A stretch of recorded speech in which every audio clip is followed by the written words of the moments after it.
You probably remember this from my wholly successful cutting of a tire in two episode. This old General Electric carving knife.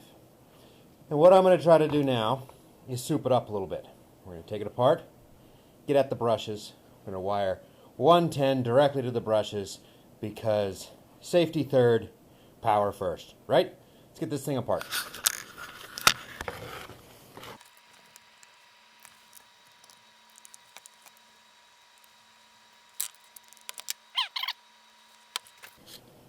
Now you might remember in the episode I was irritated because the switch stopped working.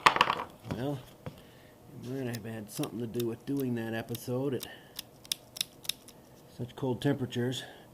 But on the back side of this we have a contact, and then there was a plastic sort of L bracket up there with this upper contact on it, and you'll notice that it's no longer attached. Worm drive to a reciprocating gear, which is some sort of Bakelite plastic. Now, unfortunately, through 100% no fault of my own, the one blade broke off there. But it does mean that if I add this blade, we'll still get some oscillation, even if only halfway. It's pretty crudely wired, to be honest with you. Power comes in, goes straight to one side of the contacts, or sorry, the brushes, and then the other goes right into the motor windings, out of the motor windings, into the switch, back into the motor windings. Look at the commutator. Huge, huge wide bars. Massive bars. It's got about half as many as I'm used to seeing, which I'm sure is important, but I don't know why. So I'm going to go ahead and, since I've so conveniently got it with this wire right here, give me a whole schnipsy-doodle right there, connect this up, then we'll put the top back on, we'll put the blade back in, we'll put it into the rheostat, we'll turn the rheostat up, and we are going to rock! Nah, we're just going to break it.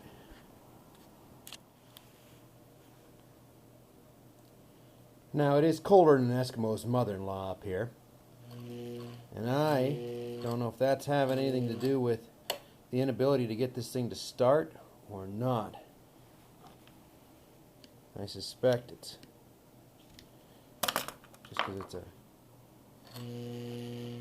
a pretty dirt simple motor, and I don't think I can get enough momentum going to get it to click onto the next comm bar and start that next set of magnetic magical goodness.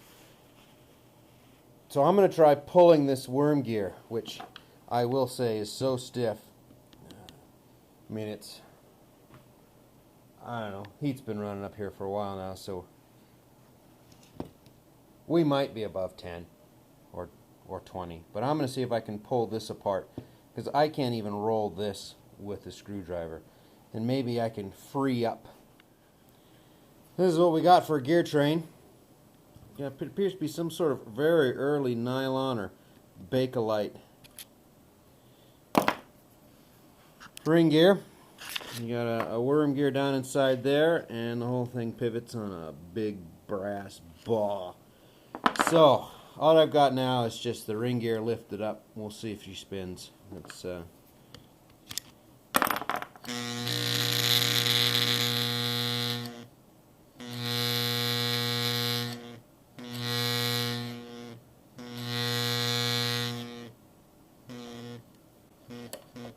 yeah, well, look at that. Now, now the whole thing's kicking crooked. You think it really is just cold?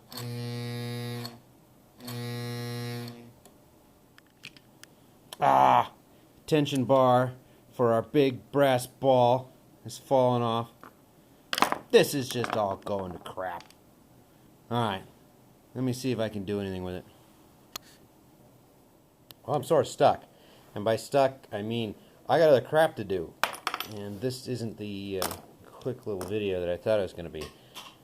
No matter what I do, even if I give her a little bit of juice, run the risk of old Sparky here and nudge the fan in an attempt to, you know, spin her up, I can't get it to do nothing but to dance with no pants there.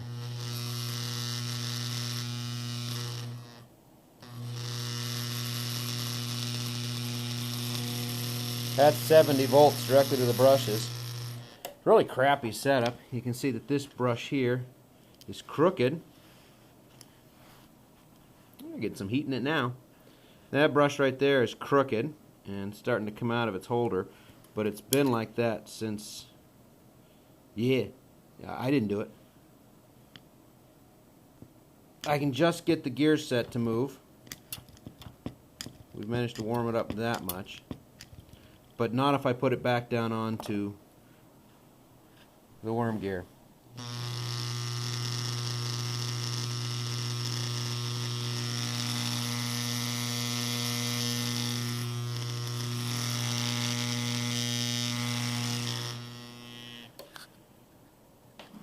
Oh, we're letting some of the pixies out there. Tell you what, I'm just going to torch it.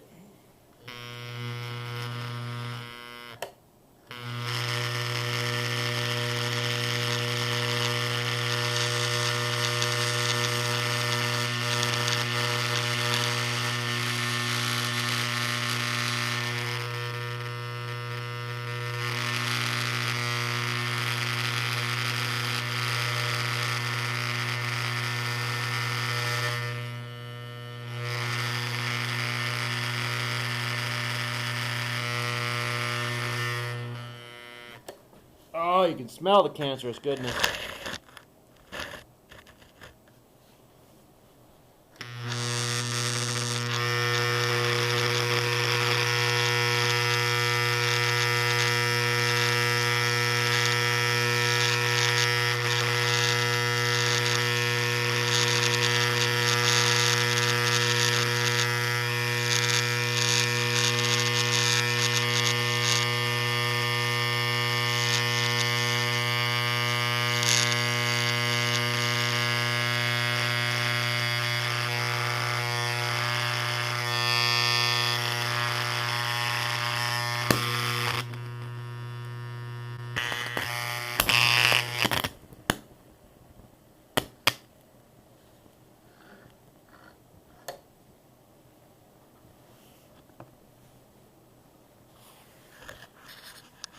Apparently it got hot.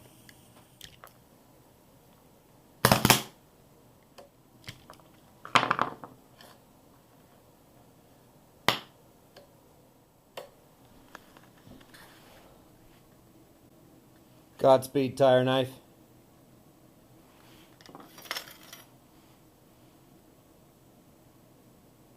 May you be eviscerating the Michelin Man in heaven.